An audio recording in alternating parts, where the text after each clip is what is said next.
अनाश्रितः कर्मफलं कार्यं कर्म करोति यः स सन्यासी च योगी च न निराग्निर्न चाक्रियः।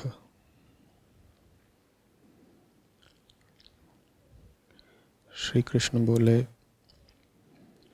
जो पुरुष कर्मफल का आश्रय न लेकर करने योग्य कर्म करता है वह सन्यासी तथा योगी है और केवल अग्नि अथवा क्रियाओं का त्याग करने वाला योगी नहीं है।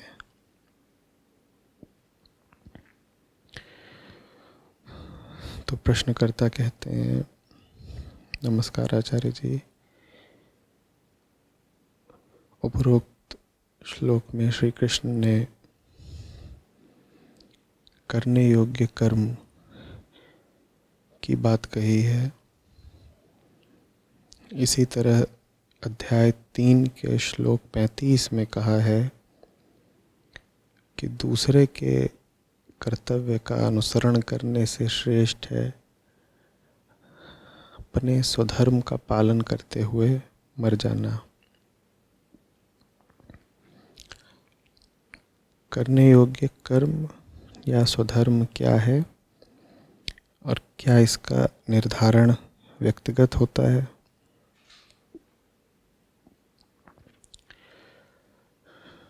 सुंदर प्रश्न है।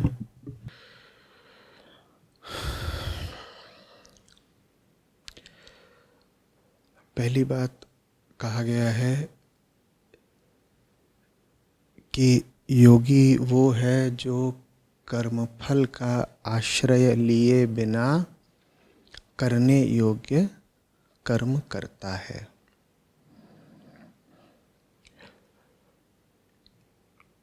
उसी बात को और समझाते हुए कहा कि अग्नि का त्याग कर दो या क्रियाओं का त्याग कर दो तो इतने भर से योगी नहीं हो जाओगे। अग्नि या क्रियाओं का त्याग करने से क्या अर्थ है?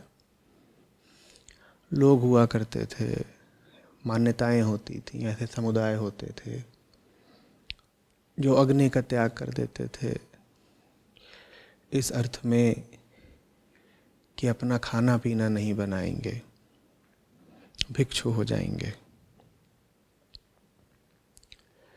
इसके अतिरिक्त अग्नि का त्याग करने का अर्थ राजसिकता का त्याग करना भी होता था कि भीतर जो आंतरिक अग्नि रहती है अब उसमें स्वयं को पचने नहीं देंगे। तो एक मत, एक सोच थी ऐसी कि जिसने अग्नि का त्याग किया वो योगी हुआ। इसी तरह दूसरे लोग थे जो मान्यता रखते थे कि अगर कुछ दैहिक या सांसारिक क्रियाओं को छोड़ दिया तो आप योगी हो जाओगे। जैसे किसी ने कहा कि विवाह नहीं करेंगे, जैसे किसी ने कहा कि व्यापार नहीं करेंगे, जैसे किसी ने कहा कि शब्दों का त्याग कर देंगे, वाग व्यवहार नहीं करेंगे। किसी ने किसी प्रकार के भोजन आदि पर अपने लिए निषेध लगा दिया। ये सब स्वयं को जीतने के विविध उपाय हुआ करते थे और ज्ञात होता है कि उस समय में इन उपायों के प्रति कई लोगों की बड़ी मान्यता थी। तो श्री कृष्ण को नाम लेकर ही, सीधे सीधे उदाहरण लेकर ही बताना पड़ रहा है कि भाई वो सब तरीके एक सीमा तक तो उपयोगी हैं, पर उनमें से कोई भी तरीका, किसी भी क्रिया या कर्म के त्याग से संबंधित कोई भी विधि तुमको योगारूढ़ नहीं कर देगी। तुम्हारी थोड़ी बहुत तो सहायता हो सकती है, पर उससे अंत तक नहीं पहुंच पाओगे। ठीक है, ये बताना अर्जुन को कदाचित इसलिए जरूरी है क्योंकि अर्जुन की भी कुछ निष्ठा किसी एक क्रिया के त्याग में दिखाई दे रही है। कौन सी क्रिया? युद्ध। तो जैसे बहुत लोग थे जो कहते थे कि इस चीज का त्याग करो, उस चीज का त्याग करो, ये क्रिया छोड़ो, फलाना कर्म छोड़ो, और ये सब छोड़ छाड़ करके तुम बन जाओगे योगी। बड़ा प्रचलन था इस धारणा का। वहीं से उसी सीध में, उसी तल पर अर्जुन भी कह रहे हैं कि मैं भी अगर एक क्रिया छोड़ दूं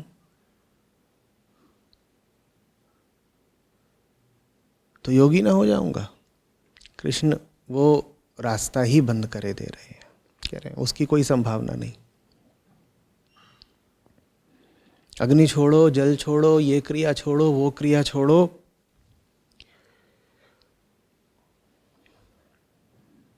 योग सिद्ध नहीं होने वाला। अन्य कुछ निम्नतर लाभ होते हो तो हो, लेकिन योग तो नहीं।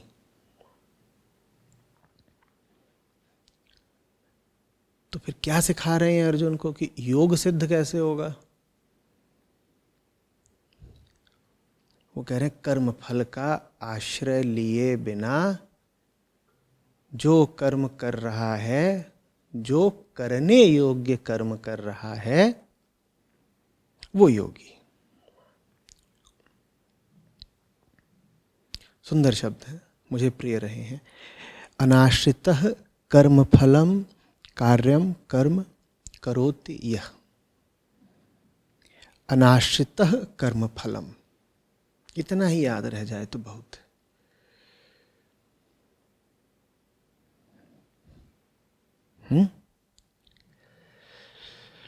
बात में आगे जाएंगे, थोड़ा गहराई से समझेंगे।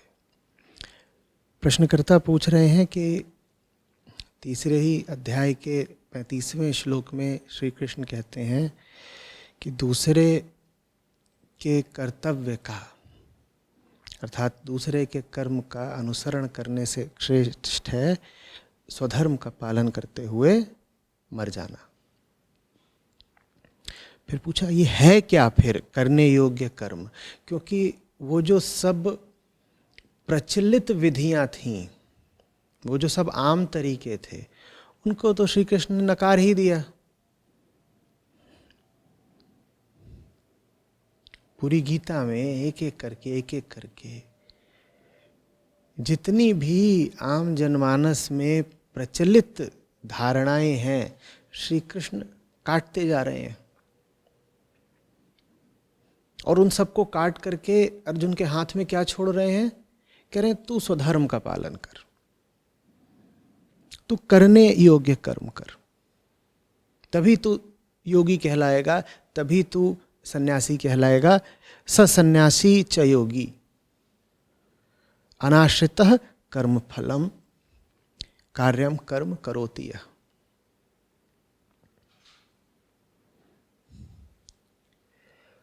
समझ में आ रही है बात? तो कर्मफल का आश्रय न लेकर के ये कौन सा कर्म है जो करना है?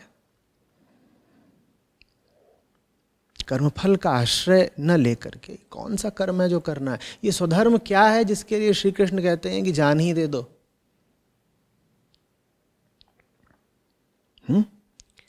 और पूछा है साथ में कि क्या ये जो स्वधर्म है ये व्यक्तिगत रूप से निर्धारित होता है, व्यक्तिगत होता है अर्थात सबके लिए अलग अलग होता है।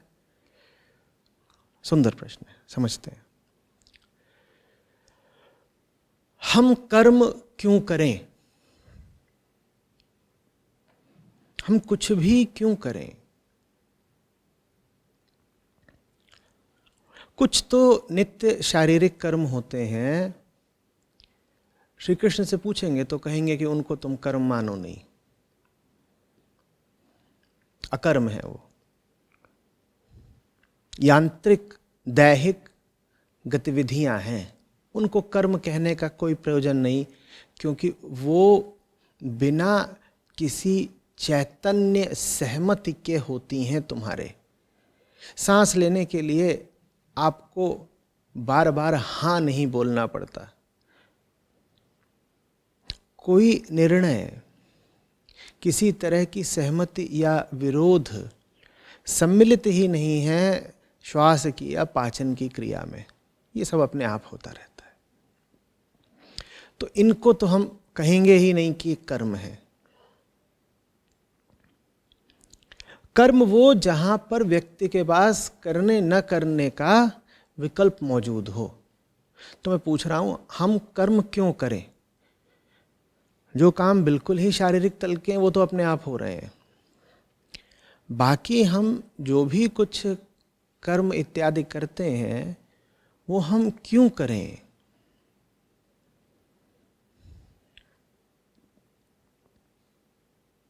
क्यों करें बोलो? जो भी काम शरीर के लिए हैं, सिर्फ और सिर्फ मात्र शरीर के लिए हैं, वो काम अधिकांशतः अपने आप हो जाते हैं। मनुष्य सविकल्प सनिर्णय जितने काम करता है वो अधिकांशतः मन के लिए होते हैं, शरीर के लिए नहीं।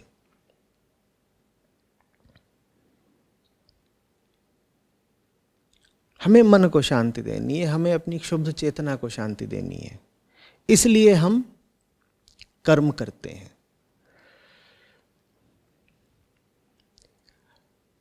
अब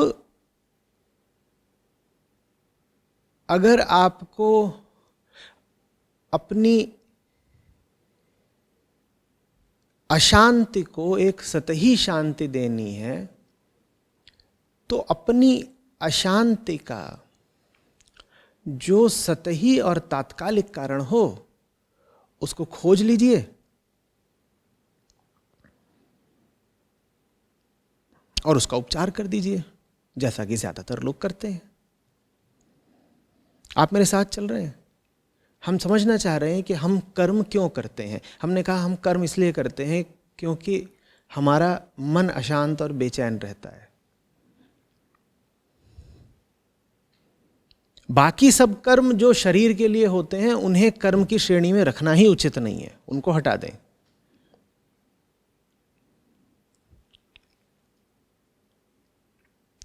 अर्जुन को युद्ध करना है या नहीं करना है, इसका निर्धारण इस आधार पर नहीं होना है कि अर्जुन को खाने पीने को मिलेगा या नहीं,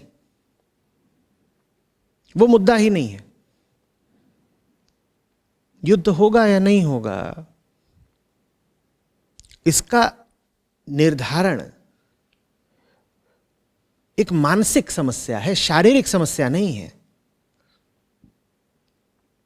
तो हम जो कर्म करते हैं वो मन की शांति के लिए करते हैं, हमारी चेतना व्याकुल है इसलिए हम कर्म करते हैं। अब चेतना की जो ये आकुलता है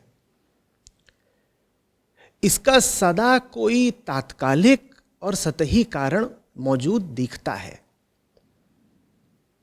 ठीक है, आप सड़क पर जा रहे हैं चल और किसी से आपका कंधा जरा रगड़ गया और उससे बहस में उलझ गए।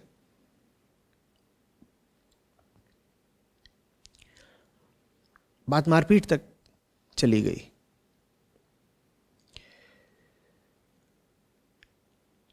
इस पूरी घटना का आप अगर कोई सतही कारण ढूंढना चाहें तो वो तो मिला हुआ है। क्या है वो कारण? भाई एक आदमी आया, उसने मुझे कंधा मारा और फिर लड़ाई हो गई। आपने अगर यही कारण ढूंढा है तो फिर निवारण भी बड़ा सीधा और सस्ता है। जिसने तुमको परेशान किया तुम उसको परेशान कर दो या पीट दो, बदला ले लो, काम हो गया। एक ये तरीका है मन की व्याकुलता का इलाज करने का कि जो तात्कालिक कारण दिख रहा हो उसी को असली कारण मान करके, उसी को मूल कारण मान करके उससे भिड़ जाओ। ये तरीका अध्यात्म का नहीं है, ये दुनियादारी का तरीका है।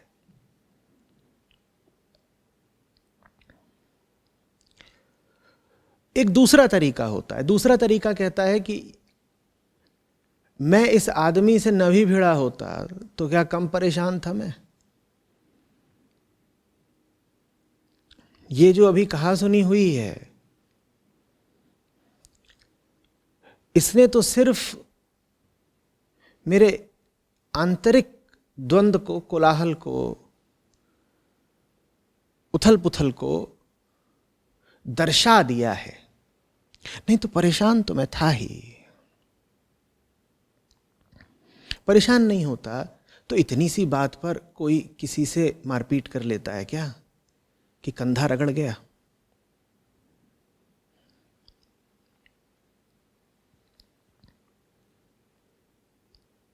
ये व्यक्ति जिसने कह दिया कि मेरी परेशानी का कारण ये जो सामने प्रत्यक्ष प्रतीत होने वाली घटना है ये नहीं है, मेरी परेशानी का कारण कुछ और है, इस व्यक्ति की आध्यात्मिक यात्रा अब शुरू हो गई। सांसारिक आदमी वो है जो अपने हाल के लिए सामने की किसी भौतिक घटना को या प्रभाव को ही जिम्मेदार मानता है।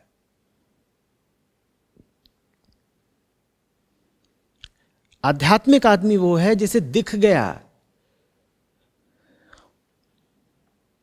कि बाहरी घटनाएं बाहरी ही हैं, वो ऐसा एहसास भर देती हैं जो उनके कारण कुछ हो रहा हो वो कारण नहीं है। कारण बाहर है ही नहीं भाई, जहां घटनाएं हैं कारण वहां है ही नहीं। घटनाएं सब बाहर हैं लेकिन घटनाएं कारण नहीं है, कारण अंदर है। कारण अंदर है, घटना बाहर है। घटना भीतर के कारण को उद्वेलित करने का जरिया भर बन रही है, घटना अपने आप में कारण नहीं है।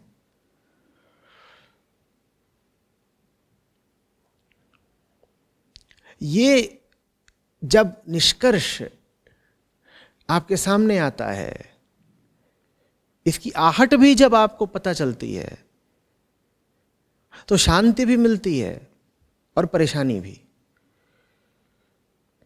बड़ी बौखलाने वाली बात है क्योंकि तब तक हमें बड़ी सुविधा थी, जब तक हमने अपने दुख का, अपनी बेचैनी, अपनी अशांति का कारण बाहर की किसी घटना को मान रखा था, तब तक हमें बड़ी सुविधा थी। क्या सुविधा थी?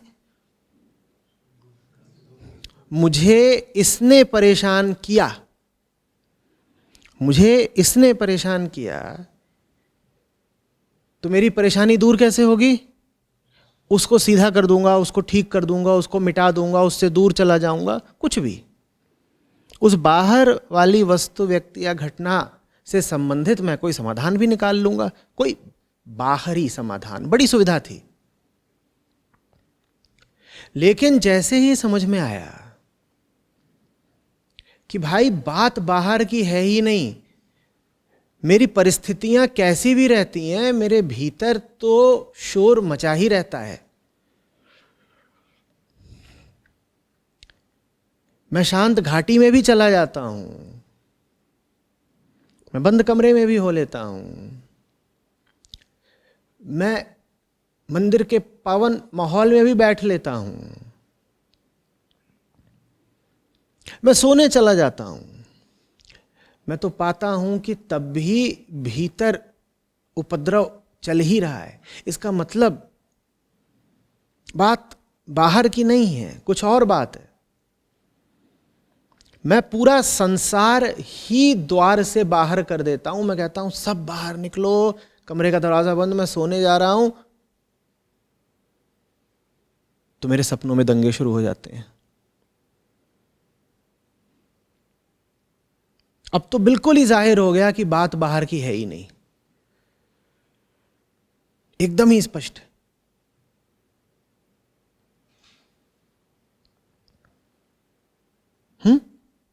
जिस आदमी को ये दिख गया कि भीतर की बेचैनी का इलाज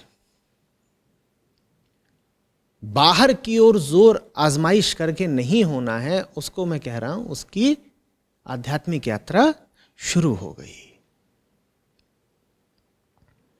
और भूलिएगा नहीं हमने किस प्रश्न से शुरुआत करी है। हम कह रहे हैं हम कर्म करते ही क्यों हैं। तो जब तक आपको यह लग रहा है कि आपकी परेशानी की वजह सामने खड़ा व्यक्ति या राष्ट्र या समुदाय या व्यवस्था या समाज या परिस्थिति है, तब तक आपका कर्म किसकी तरफ प्रेरित रहेगा, आपका निशाना किधर को रहेगा? बाहर की ओर। आप कहोगे इसको हरा दूं, इसको जीत लूं, वो बदल दूं, यहां से वहां पहुंच जाऊं। कुछ आप करते रहोगे इस तरह से, और जो कुछ आप करोगे वो हमेशा सप्रयोजन होगा। साफ दिखाई देगा ये करना है, मेरी परेशानी का इलाज ये रखा है। अभी अभी मैंने फैसला करा है कि मेरी परेशानी का इलाज ये तौलिया है, तो अब मैं कर्म क्या करूंगा? मैं इस तौलिया को उठा के यहां रखना चाहूंगा। यह कर्म हमेशा सकाम सप्रयोजन कर्म होगा। मुझे इस कर्म का एक निश्चित फल चाहिए ही चाहिए, होगा ना? मतलब समझिए, सकाम सप्रयोजन कर्म आप कर ही तब सकते हैं जब आपने अपने से बाहर का कोई लक्ष्य बनाया हो, जब आपने दुनिया में कुछ पाने का इरादा किया हो। तब तो बहुत आसान है काम के परिणाम को पहले से ही तय कर लेना। करना भी चाहिए भाई। आप जमीन पर चलते हैं कहीं पहुंचने के लिए, आप ये सब तय करके चलते हैं, कितना ईंधन लगेगा, कितना पैसा लगेगा, कितना समय लगेगा, क्या वाहन करेंगे, है ना? ये सब तो तय करके चलते हैं ना।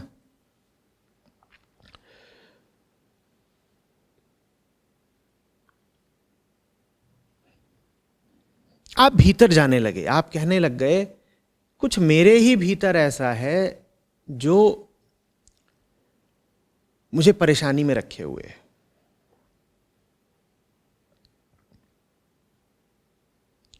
आप और भीतर गए और भीतर गए। ये यात्रा है, चल रही है। और फिर आप वहां पहुंचे जहां आपको दिखाई दिया कि यहां से सारी गड़बड़ शुरू हो रही है। सब दिक्कत का कारण ये बिंदु है।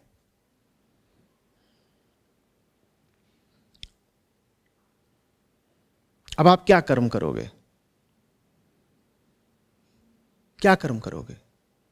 आप अपने ही मन के भीतर उस जगह पर पहुंच गए हो जहां दिख रहा है कि जितनी भी गड़बड़ हो रही है उसकी वजह ये बिंदु है।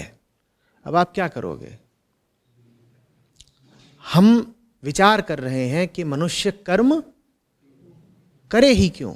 तो अब आप पहुंच गए हो अपने भीतर उस जगह तक जहां से सारा उत्पात शुरू होता है। अब आपके लिए क्या कर्म शेष रह जाता है? ठीक है ना? उसी बिंदु को जड़ मूल उखाड़ देना है। यही है ना?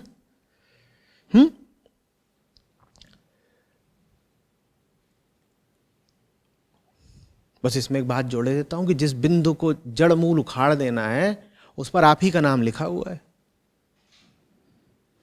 उस पर आप ही का नाम लिखा हुआ है। तो मैं अपने भीतर पहुंचा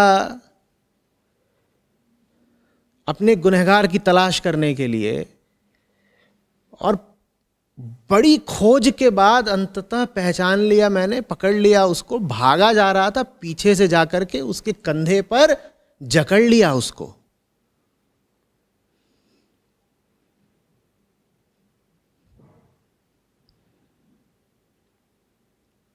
और धक्का देकर जोर से घुमाया उसे, और चेहरा देखा उसका, तो उसका चेहरा बिल्कुल था मेरा ही चेहरा। वो जो परेशान कर रहा है मुझे, वो मैं ही हूं। ठीक, तो अब कर्म क्या करना है? कर्म क्या करना है? वही जो आपका अपराधी है, दोषी है, उसी को मिटाना है। यही तो कर्म है। क्योंकि कर्म शुरू ही किस लिए किया था हमने?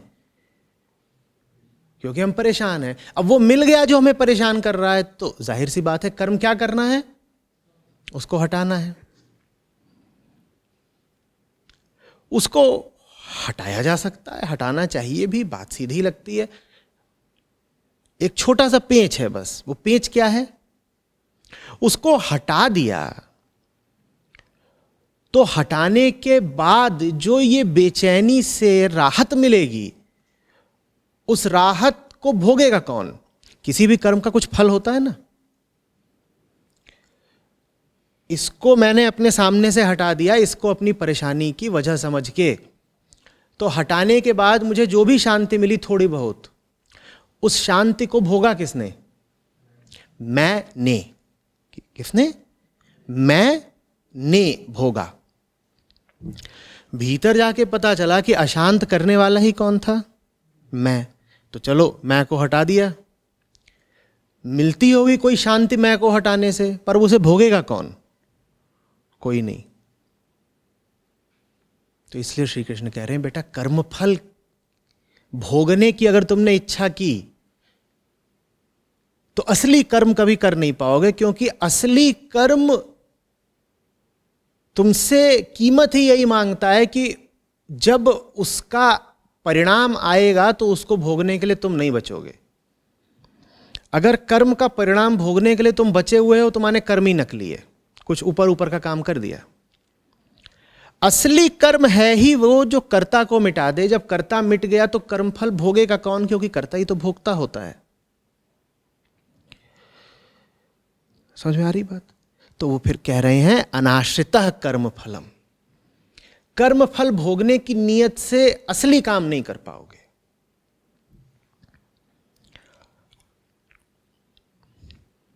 असली काम इस नीयत से नहीं कर पाओगे कि इसका जब मीठा, सुंदर और गौरवपूर्ण अंजाम आएगा तो हम उस अंजाम को देखेंगे, निहारेंगे और श्रेय लेंगे।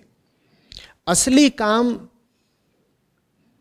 का अंजाम देखने के लिए तुम बच नहीं सकते, क्योंकि असली काम है ही अपने आप को मिटाना। उसका अंजाम देखने के लिए तुम कैसे बचोगे? अगर तुम बचे रह गए तो माने असली काम हुआ ही नहीं। काम ही यही था कि जो बैठा हुआ है कर्मफल का भोक्ता बनने के लिए, मजे लेने के लिए, उसको हटा दो। क्योंकि मजे लेने के लिए ही न जाने वो कितनी गड़बड़ियां करता है और फिर दुख का भागी बनता है। उसको हटा दो। ये समझ में आ रही है बात कुछ? अब ये बात तो हो गई सैद्धांतिक तल पर। ये होता कैसे है, वास्तव में कैसे होता है, जगत व्यवहार में ये कैसे परिलक्षित होता है? ये जो भीतर मैं बैठा होता है ना, तुम्हारा गुनहगार जिसने तुमको परेशान कर रखा है, सबको परेशान कर रखा है, ये यूं ही नहीं भीतर बैठ गया। वास्तव में ये भीतर ही है ही नहीं। ये कहना चाहो तो कह लो बाहरी है, और कहना चाहो तो कह लो कि मिथ्या है। पर ये अपना नहीं है, निजी नहीं है, आत्मिक नहीं है, आंतरिक नहीं है। कभी कभी समझाने वाले कह देते हैं कि ये तुम्हारा नहीं है, बाहरी है, और कभी कभी कह देते हैं कि ये मिथ्या है, काल्पनिक है। पर एक बात पक्की है कि इधर का तो नहीं है, अंदर का तो नहीं है। तो कहां से आया? वहीं से आया जहां से हमारा सब कुछ आया। ये शरीर, ये कपड़ा लत्ता, ये भ्रम, ये मान्यताएं, ये भाषा, ये ज्ञान, हम सब कहां से इकट्ठा करते रहते हैं? दुनिया से ना, क्योंकि उधर से ही हमको बड़ा कारोबार है, लेना देना है। तो वहीं से ये मैं भी आया है। ये मैं कहां से आया है? ये अहम कहां से आया है? ये दुनिया से ही आया है। जो दुनिया से ना आए, श्री कृष्ण से आप पूछेंगे तो कहेंगे उसका नाम आत्मा है। अहम दुनिया से ही आया है। और हमने कहा सही कर्म है अहम को मिटाना। साथ चलिएगा मेरे, बात नाजुक है, पीछे मत छूटिएगा। सही कर्म है मैं को मिटाना। और मैं पूरी तरह संबंधित किससे है? दुनिया से। भीतर से कहीं से वो उठ नहीं रहा। वास्तविक तौर पर जो भीतर होती है, जो हार्दिक होती है, उसको आत्मा कहते हैं। उससे अहम नहीं उठता।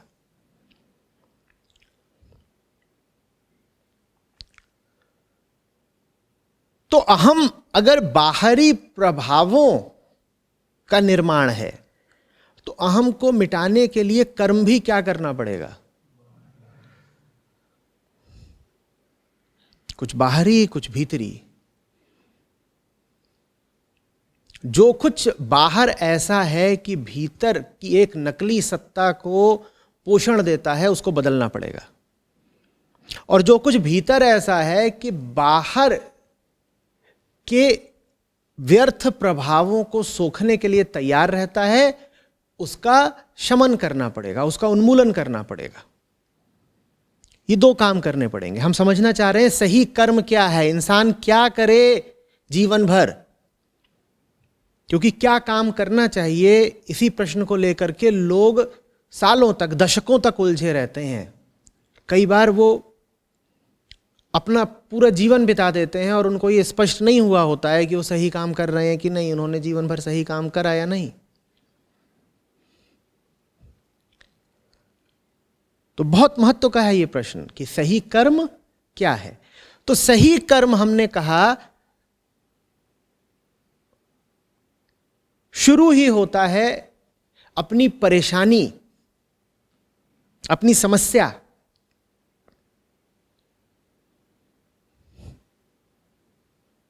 को देख करके। अगर आपने अपनी समस्या ही सतही तौर पर देखी तो जाहिर सी बात है कि आप उसका कोई सतही इलाज भी ढूंढ लेंगे। और दुनिया में सतही इलाज बहुत मिल जाते हैं। भाई भीतर बेचैनी रहती है, आपने अगर कह दिया मेरे भीतर ये बेचैनी इसलिए रहती है क्योंकि मैं पैसे कम कमा रहा हूं, तो आप अपनी इस बेचैनी का कोई सतही इलाज ढूंढ लेंगे। आप क्या इलाज ढूंढ लेंगे कि जाओ थोड़े ज्यादा पैसे देने वाली कोई नौकरी कर लो। आप कहोगे देखो मैंने काम बदल लिया, कर्म बदल लिया। ये जो हम काम बदलते हैं, धंधे बदलते हैं, नौकरियां बदलते हैं, इन सबके मूल में चेष्टा तो यही रहती है ना कि चैन मिल जाए, थोड़ा अपने बारे में कुछ बेहतर महसूस हो, यही रहती है ना। तो समस्या क्या थी मूल की? अपने आप को लेकर के कुछ झंझट था, कुछ उहापोह थी। हमने तुक ये बैठाया कि मैं जो भीतर से सूना रहता हूं, खाली रहता हूं, परेशान रहता हूं, उसकी वजह है पैसों का अभाव। ये हमने भीतर भीतर एक तर्क दिया है अपने आप को कि मैं जो उलझा और मुरझाया हुआ रहता हूं, उसकी वजह यह है कि मेरे पास पैसे कम है साहब। अच्छा ठीक है, ये तुमने बड़ा होशियारी का तर्क निकाला कि तुम्हारी इस हालत की वजह यह है कि तुम्हारे पास पैसे कम हैं। तो जब तुमने ये डायग्नोसिस करा, ये निदान है तुम्हारा, तो फिर तुम समाधान क्या निकालोगे? तुम कहोगे मैं कहीं और चला जाता हूं जहां ज्यादा पैसे कमाऊंगा, उससे चैन मिल जाएगा। लो, हो गया, सस्ता इलाज हो गया। और इस सस्ते इलाज का अंजाम वही होगा जो हर सस्ते इलाज का होता है। तुम्हारी समस्या हल तो होने से रही और गहरा जाएगी। आ रही बात समझ में? तो हमने कहा कि जो व्यक्ति वास्तव में गंभीर होता है, अपने प्रति ईमानदार होता है, सिंसियर होता है, जो कहता है कि मुझे वाकई पता करना है कि मैं परेशान क्यों हूं और मुझे वाकई उस परेशानी का समाधान निकालना है, वो दुनिया में जितनी भी जगह उसको कोशिश करनी है, करते रहने के साथ साथ ये देखता रहता है कि इन सब से हो क्या रहा है, ये इधर उधर जो मैं तमाम जगह आजमाइश कर रहा हूं, इससे क्या हो रहा है। और अगर जरा भी प्रतिभा है उसमें, जरा भी मेधा है, जरा भी उसकी दृष्टि में तीक्ष्णता है, तो उसको दिखने लगता है कि बाहर उलट पुलट करने से एक सीमा तक ही लाभ हो रहा है, उससे ज्यादा लाभ नहीं हो रहा है। तो फिर हमने कहा वो किधर की यात्रा शुरू करता है? भीतर। क्यों कहता है मैं पता तो करूं कि मेरे भीतर ही तो नहीं बैठी कहीं बेचैनी। फिर भीतर भी ऐसा नहीं कि एक झटके में ही वो केंद्रीय परेशानी तक पहुंच जाएगा। भीतर की यात्रा भी समय लेती है, परत दर परत अपने आप को उघाड़ना पड़ता है। लेकिन अगर आप वाकई सत्यनिष्ठ हैं और गंभीर हैं समाधान पाने के लिए, तो देर सबेर आप उस बिंदु तक पहुंच ही जाते हैं जहां समस्या बैठी हुई है। हमने कहा कि उस बिंदु पर आप ही का नाम लिखा हुआ है, हम ही हैं वो। तो सही कर्म ये है कि अपनी समस्या को मिटाओ, वरना कोई कर्म करने की जरूरत क्या? आराम करो। अगर कोई समस्या ही नहीं है तो कर्म क्यों करो आप? क्या ये बात सीधी नहीं है? अगर कोई समस्या ना हो किसी को तो किसी कर्म की जरूरत है? आराम करो। जो शारीरिक नित्य कर्म है वो तो होते ही रहेंगे, वो तो पशु पक्षी भी कर ही लेते हैं। दाना चुग लो, खा लो, पी लो, सो जाओ। हम अधिकांशतः कर्म, हमने कहा, शरीर के लिए नहीं करते, मन की बेचैनी से परेशान होकर करते हैं। ये पूरी दुनिया में इतना कुछ हो रहा है वो इसलिए थोड़ी हो रहा है कि शरीर चलता रहे। शरीर तो बड़ी आसानी से चल गया होता, यूं ही चल गया होता। ये सब कुछ मन के लिए हो रहा है। तो मैं पर पहुंचे और पता चला परेशानी भीतर बैठी है, अब उसको हटाना है। पर अगर आप भीतर पहुंचे हैं और इतनी योग्यता आपने दिखाई है, इतनी यात्रा आपने पूरी करी है, तो आपको यह अनुभव भी हो ही गया होगा कि ये जो मन है, उसमें जो मैं है, वो भीतरी है ही नहीं, वो तो बाहर से आ रहा है लगातार। तो अब हमने कहा कि फिर सही कर्म यह हुआ कि बाहर से जिन स्रोतों से भीतर ये प्रदूषण और प्रभाव पहुंचते हैं, उन स्रोतों का कुछ उपचार करना पड़ेगा भाई। और जो ये मेरी वृत्ति है बाहरी प्रदूषण को सोखने की, मुझे उसका भी उपचार करना पड़ेगा। तो सही कर्म के ये दो तल होते हैं और हर आदमी के लिए होते हैं, सबको यही करना पड़ेगा। ये हमें प्रश्न के दूसरे हिस्से पर ले आता है, जहां पूछा है कि स्वधर्म क्या है और क्या इसका निर्धारण व्यक्तिगत होता है। ये दो बातें हमने कहीं जो हर इंसान को करनी ही पड़ेंगी अगर वो अपनी परेशानी और समस्या को लेकर गंभीर है। पहली बात, बाहर जो कुछ है जो तुमको परेशान करता है, तुम्हें उसे बदलना पड़ेगा। यह हुआ आपका सामाजिक या सांसारिक कर्म। बात समझ में आ रही है? और परेशान करता है किस अर्थ में? इस अर्थ में कि भीतर की मैं वृत्ति को हवा देता है, प्रोत्साहन देता है, उसको बदलना पड़ेगा। यह धर्म है, यही स्वधर्म है। बाहर जो कुछ है जो तुम्हारे भीतर गंदगी डालता है,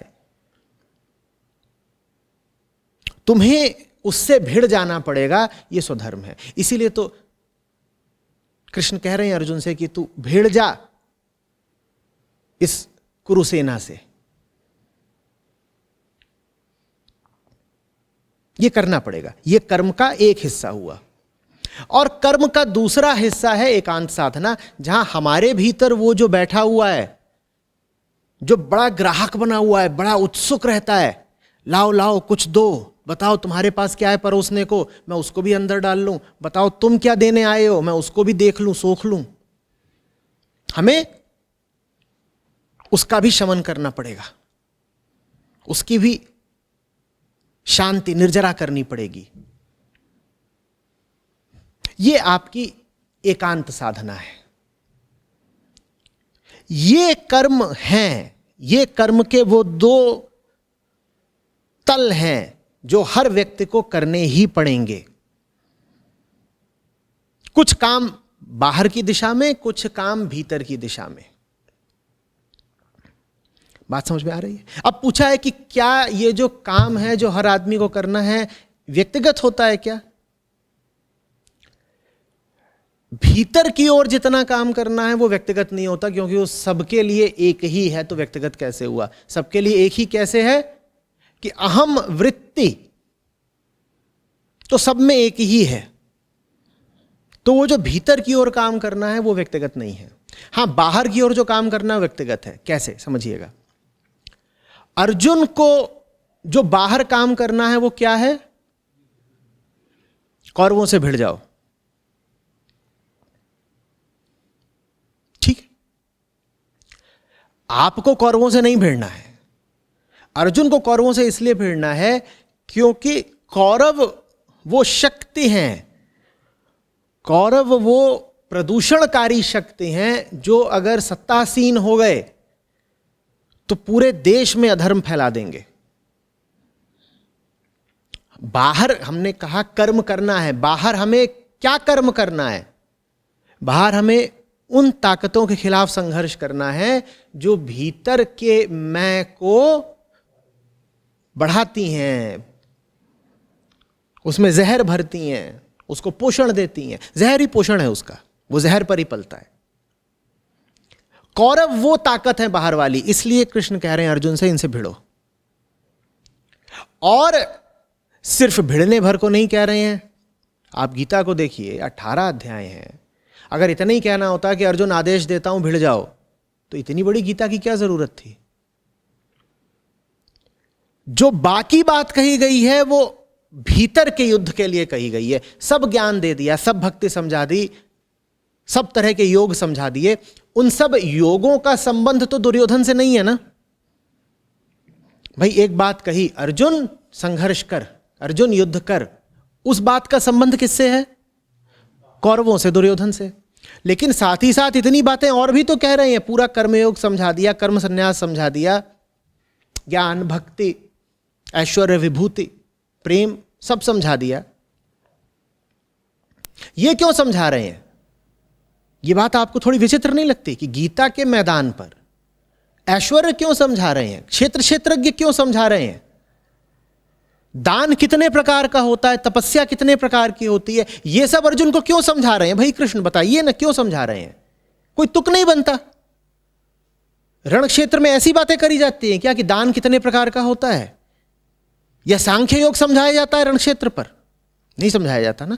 वो इसलिए समझा रहे हैं क्योंकि वही उचित कर्म है जो अर्जुन को करना है। दो तरह के उचित कर्म हैं, मैं चाहता हूं अच्छे से आप समझ लें इस बात को। पहला, बाहर वो जो बैठा है, जो मनों को प्रदूषित करने का अपराधी है, उसके विरुद्ध संघर्ष करो। और दूसरा, तुम्हारे भीतर जो कचरा भर ही गया उसकी सफाई करो। और क्या करोगे? ये सामने वाली जमीन है, इस पर बड़ा कचरा फैला हुआ था।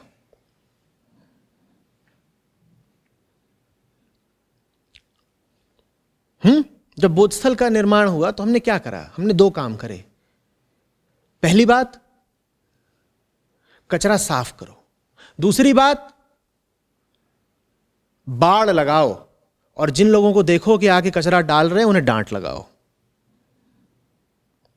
जो भीतर हो ही चुका है उसकी सफाई, यह कर्म का एक पहलू हुआ। और दूसरा, जो लोग बाहर से आकर के तुम में कचरा डालते हैं उनके खिलाफ संघर्ष और विरोध, यह कर्म का दूसरा पहलू हुआ। यही दो काम हैं जो हर आदमी को जीवन भर करने हैं। इनमें से एक पहलू व्यक्तिगत है, दूसरा नहीं। व्यक्तिगत कौन सा है? बाहर, क्योंकि सबकी परिस्थितियां अलग अलग हैं। किसी के सामने दुर्योधन खड़ा है, किसी के सामने कंस खड़ा है, किसी के सामने रावण खड़ा है और किसी के सामने जेरूसलम का जन समुदाय खड़ा है। सबके विरोधी अलग अलग हैं। तो वहां पर आपको जो संघर्ष करना है वो तो अलग ही करना होगा।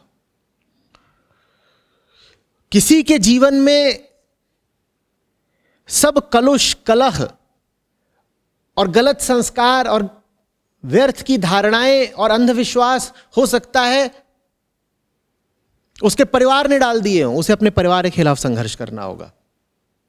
और किसी के मन में हो सकता है कि सब व्यर्थ की बातें डालने वाला कोई पड़ोसी हो, उसे पड़ोसी के खिलाफ संघर्ष करना होगा। यह बात तो व्यक्तिगत है। आप कहां पैदा हुए, कहां बढ़े, क्या माहौल और क्या परिस्थितियां हैं आपकी, उस पर निर्भर करता है। यह कर्म का एक पक्ष है कि रोज जो आ करके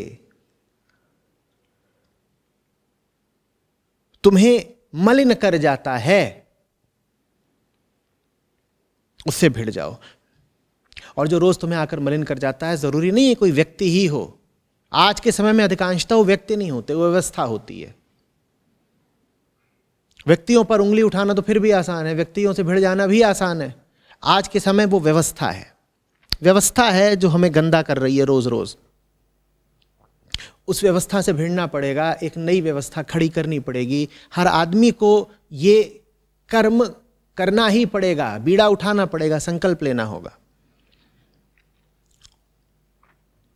और जो दूसरी चीज है वो है साधना भीतर। कि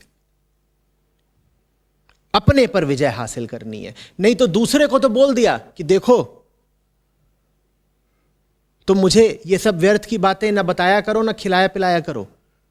और भीतर ही भीतर खुद अगर लालायित हो रहे हैं उन सब चीजों के लिए, तो फिर थोड़ी देर बाद खुद ही उस व्यक्ति को हाथ जोड़ के बुला लाएंगे, आजा आजा। उस व्यक्ति के खिलाफ भी संघर्ष करना है और अपने खिलाफ भी साधना करनी है। दुनिया के खिलाफ जो संघर्ष किया जाता है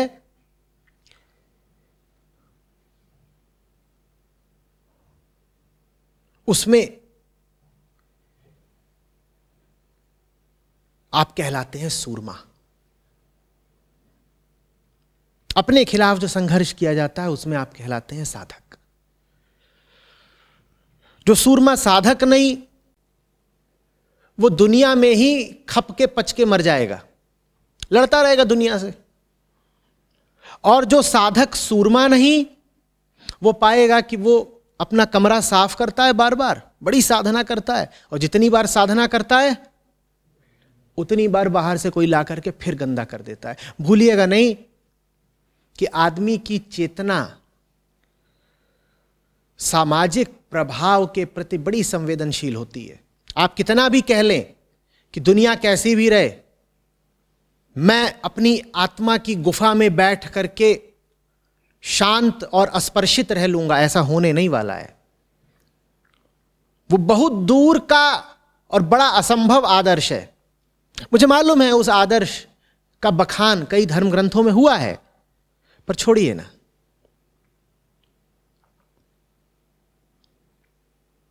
आपका अनुभव, आपका व्यवहार क्या आपको यह बताता है कि दुनिया कैसी भी रहे आप उससे अस्पर्शित रह सकते हैं? नहीं ना। तो कुछ तो दुनिया को भी बदलना होगा, कुछ तो दुनिया को भी बदलना होगा। काजल की कोठरी में और कोयले की खदान में रहकर ऐसा नहीं हो पाएगा कि आपको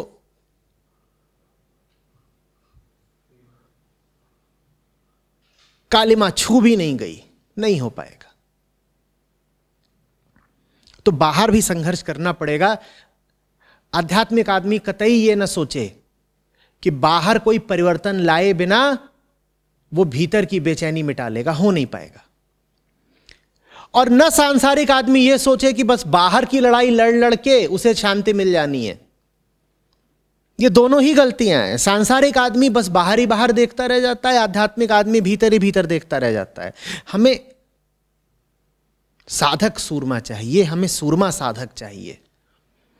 हमें कर्म दोनों तलों पर करना पड़ेगा। हमें दुनिया को भी बदलना है, हमें अपना भी उपचार करना है। हां, आप पूछेंगे कि इन दोनों में से ज्यादा आवश्यक क्या है, तो जाहिर सी बात है स्वयं को बदलना, अपना उपचार करना। क्यों? वजह सीधी है, दुनिया को जब आप बदलने निकलेंगे तो आप ही तो बदलने निकलेंगे ना। अगर आप ही अभी प्रदूषित और संक्रमित और बीमार हो तो आप दुनिया से कैसे भिड़ जाओगे और दुनिया को क्या बदलोगे?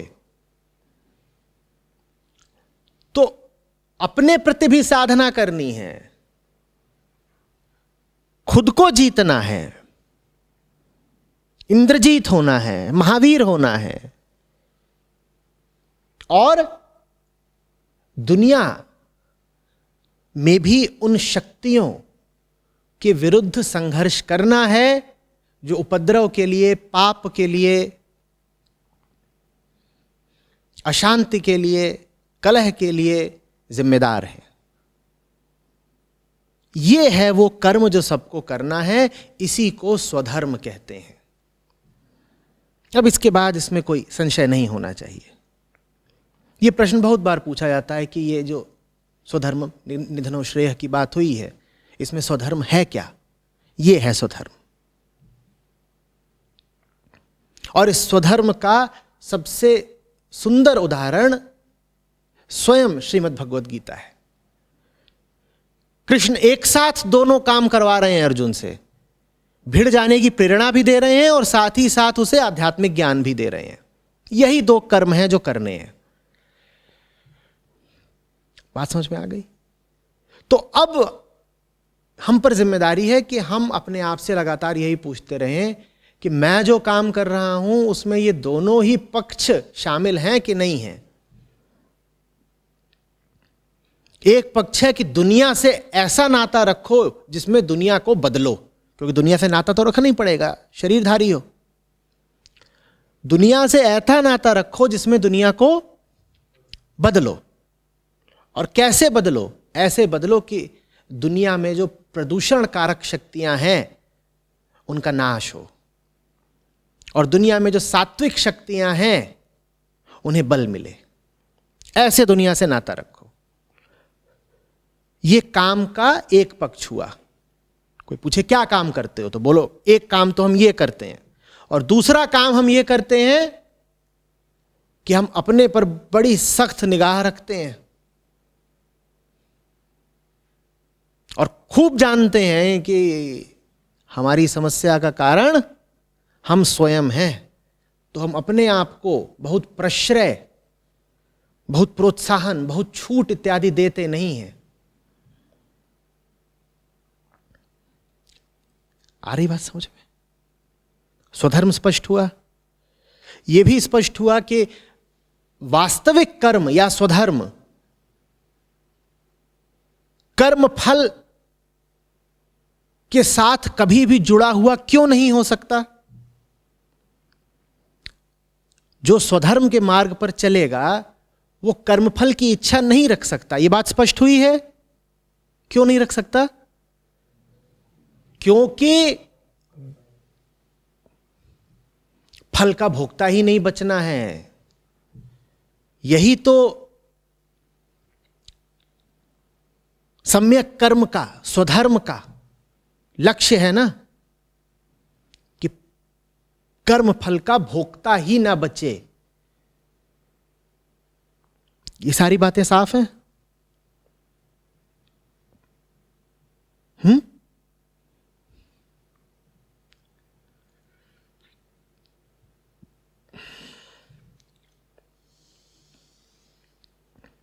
जो भी काम आप करते हैं, जो कुछ भी करते हुए आप अपना पूरा दिन गुजारते हैं, उसमें ये दोनों चीजें जांच लीजिएगा दुनिया से आपका नाता क्या है? क्या आप दुनिया में जो दानवी शक्तियां हैं उनके खिलाफ खड़े हैं? अगर नहीं तो गड़बड़ हो गई।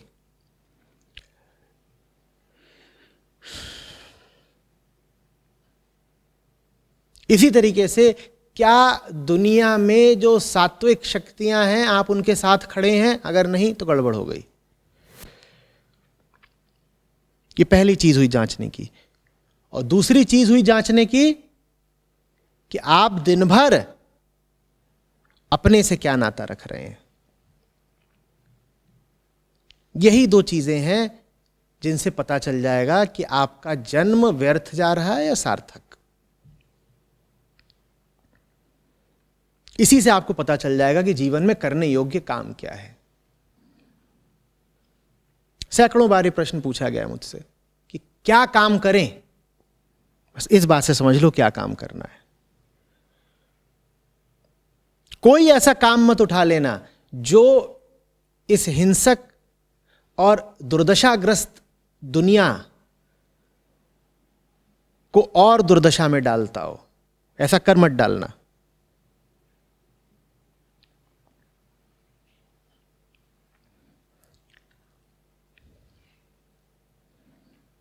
कोई ऐसा काम मत उठा लेना जो दुनिया को खराब करने वाले लोगों के हाथ और मजबूत करता हो। और भली भांति जानते हो कि वो कौन लोग हैं जो दुनिया को खराब कर रहे हैं। उन ताकतों से परिचित हो।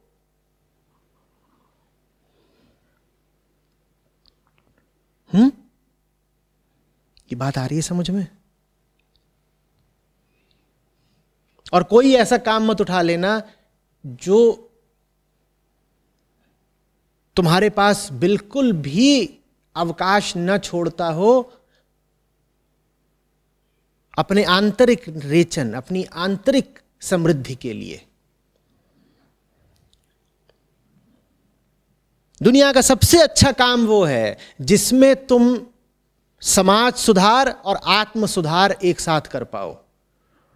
पर वो काम सबको मिलता नहीं। बहुत बहुत पुण्य होगा तुम्हारे पास अगर तुम्हें ऐसा कोई काम मिल पाए जिसमें तुम दुनिया को भी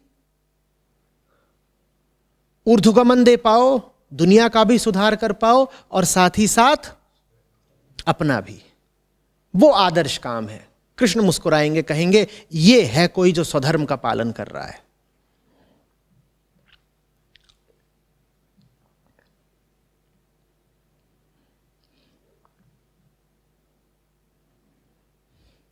बात आ रही है समझ में? जिसको ये बात समझ में आ गई वास्तव में, उसके पास कोई अन्य आध्यात्मिक जिज्ञासा शेष रह नहीं जाएगी।